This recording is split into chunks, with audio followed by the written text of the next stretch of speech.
So a few days ago, I accidentally blew up my Mustang with a very simple mistake. I had the wastegates wired wrong, made way too much boost, and blew up the motor. I'm not new to social media, and I knew that all of the haters were gonna come out and start talking their smack, especially while the Mustang is down, you know, hit them while they're hurting. So for those of you on my second page, I already told you, but I drove to Valdosta, took out the old motor, and got something a little cooler.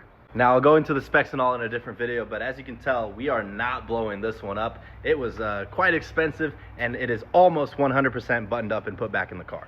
Now I straight up drove there. I spent 36 hours wide awake. As you can see, I'm completely tired, and I did this for the grind, all right? I knew that everybody was gonna get mad, and I had to give the haters something to, you know, something to go down with their hater juice. So yeah, over the last 48 hours, I have been wide awake. I finally got some sleep, so I just woke up, but I have been wide awake on the grind. We got the motor out, we got the new one in, and it's almost ready for a first startup. I think all I have to do is button up the transmission, but I had to go home for Friday to take care of my cat.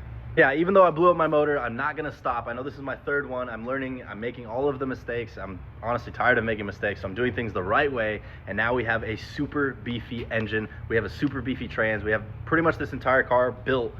And I might go to FL2K and maybe be competitive. I highly doubt it, but I don't know. End of the day, I made a simple mistake, and instead of hiding it and just swapping out the motor and being like, oh, I got a built trans, I decided to be fully transparent about it, because I feel like a lot of people in the car community aren't as transparent about things that go wrong, and I want to show you guys the entire journey. I made a simple mistake. It cost me thousands of dollars, but at the end of the day, what am I going to do? Sit here and cry about it? No. I went ahead and found a motor. I found a place to do it at. I drove there immediately, and for 36 straight hours, I was non-stop working. I think I checked my phone maybe twice because I was covered in oil. And I just got to it because that's really the only thing you can do. So yeah, basically I made a simple mistake with the wastegates, made way too much boost, blew up my stock engine, bent 3 rods, and took it to Valdosta, replaced it within 2 days, and now I have a built motor, and soon we're going to be making our first pass down the strip. Ta-da.